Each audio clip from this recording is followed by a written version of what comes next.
공한테 잡혀갈 수 있습니다. 농담으로도 꺼내봐야 좋을 게 없습니다. X나 인스타그램에 이런 얘기를 꺼내시면 징역형이나 추방도 당할 수 있습니다. 상당히 무례한 행동으로 여긴다고 하니 나는 바람난 여자의 남편이다. 그것도 같은 말을 다른 의미로 시에라고 해서 사악하다라는 뜻도 가지고 있으니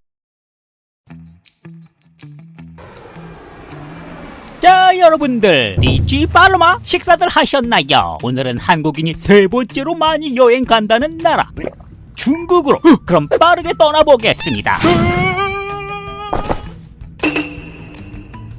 자, 먼저 여행 왔다고 여기저기 함부로 사진 촬영하시면 공한테 잡혀갈 수 있습니다. 특히 북경이나 상하이 같은데 근처에 군사시설이나 정부 청사 건물들을 자주 볼 수 있는데 이런 거 다 보안구역이라 촬영 금지입니다. 그리고 공항에서 비행기가 이륙하거나 착륙하는 모습도 찍으면 안 되고 이런 사진 촬영은 사진 삭제 요구 등 문제 발생 확률이 크니 관광지에서만 촬영을 권장합니다. 그리고 다음은 중국 돈 위안화 관리입니다. 베트남처럼 역시 이 위안화를 구기거나 이렇게 훑어보는 행동을 해도 결례라고 합니다. 특히 베트남과 다르게 중국은 아예 법으로 화폐를 훼손하거나 낙서, 찢거나 하는 게 법적으로 금지돼 있다고 하니 만약 북경이나 상하이 같은 큰 도시를 여행하신다면 중국도 IT 강국입니다. 알리페이 결제가 안 되는 곳이 없으니 가급적 모바일 결제 쓰시면 편리하고요. 다음은 말조심입니다. 땅덩이가 큰 중국이다 보니 생각보다 참 이슈거리가 많죠. 우리 북한과 남한처럼 사정이 비슷한 중국과 대만 얘기를 꺼낸다거나 예전 천안문 사태, 시진핑 주석 얘기, 홍콩, 티벳, 신장 위구르 문제 등등 정치적 발언은 농담으로도 꺼내봐야 좋을 게 없습니다. 거기다 내 개인 SNS는 괜찮겠지 라며 X나 인스타그램에 이런 얘기를 꺼내시면 또 공안한테 잡혀갈 수 있습니다. 중국 정부는 인터넷 검열 시스템 만리 방화벽이란 걸 써서 AI로 중국 내부의 민감한 키워드들을 실시간 감시한다죠. 그러니 엄한 글 작성하면 계정이 삭제되거나 접속이 차단되고 외국인이라도 반간첩법 같은 국가안전법에 적용돼 징역형이나 추방도 당할 수 있습니다. 심지어 중국 외부에서 이런 글을 올려도 나중에 입국 거부 처리도 된다고 하니 SNS에서도 민감한 이야기 자제하시고 관광만 즐기시길 바랍니다. 그리고 참고로 중국은 구글, 유튜브, 카톡, 인스타 등 해외 주요 사이트가 기본적으로 다 차단돼 있습니다. 이런 거 쓰시려면 출국 전 반드시 로밍 서비스를 신청하시기 바라겠고요. 자, 다음은 한국에서 별거 아닌 행동인데 중국인들에겐 결례가 될 수 있는 행동들 알아봅시다. 먼저 삿대질. 우리도 딱히 좋아하지 않지만 손가락으로 사람 가리키는 걸 상당히 무례한 행동으로 여긴다고 하니 누굴 가리킬 때 손 전체를 펴거나 손바닥을 위로 가게 하시길 바라겠고요. 누군가를 나한테 오라고 할 때도 손바닥을 위로 하고 오라고 손짓하면 또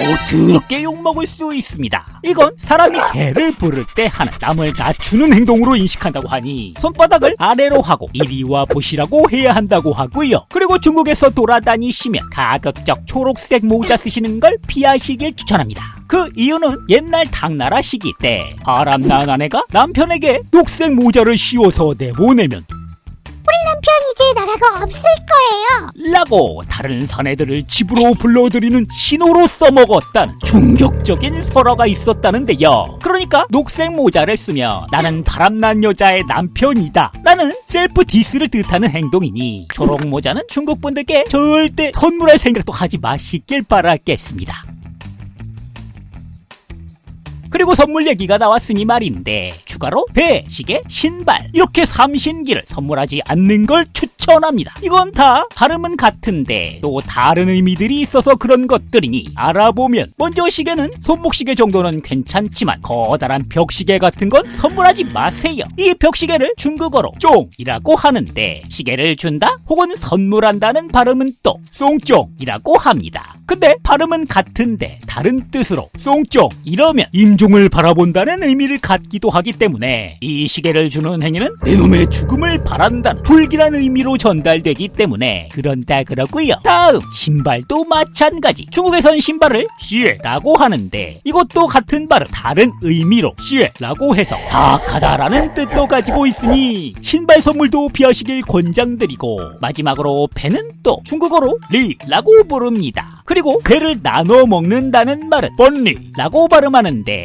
역시 같은 발음에 다른 뜻으로 뻔리라고 하면 이별한다는 뜻을 가지기도 하니 너랑 결별하고 싶다라고 하는 곧단 의미가 될 수 있어서 피한다고 하니 알아두시길 바라겠습니다. 자, 그럼 마지막 우리랑 좀 다른 식사 예절도 알아봅시다. 먼저 밥 먹을 때 고개를 숙이고 먹으면 동물처럼 먹는다 그래서 예의에 어긋난다고 하니 앞접시에 그릇을 들어서 고개 들고 드시는 걸 추천드리고 젓가락으로 사람을 가리키는 행동도 절대 하지 마시고요. 특히 중국의 지인의 집에 초대됐을 때 보통 엄청난 양의 음식이 나오는 일이 빈번한데 우리는 또 음식 남기면 벌받고 상대에 대한 예의가 아니라고 생각해서 배불러 죽겠네. 그래도 예의니까 남기면 안 되겠지? 라면서 억지로 울면서 다 먹는 게 보통인데 중국에선 이러면 오히려 결례라고 하죠. 중국 분들은 반대로 아니 내가 이렇게나 대접했는데도 음식이 부족하단 거니? 라고 오해할 수 있으니 음식을 좀 남기는 게 오히려 예의라는 거 숙지해 주시길 바랍니다. 자, 그럼 짜이젠!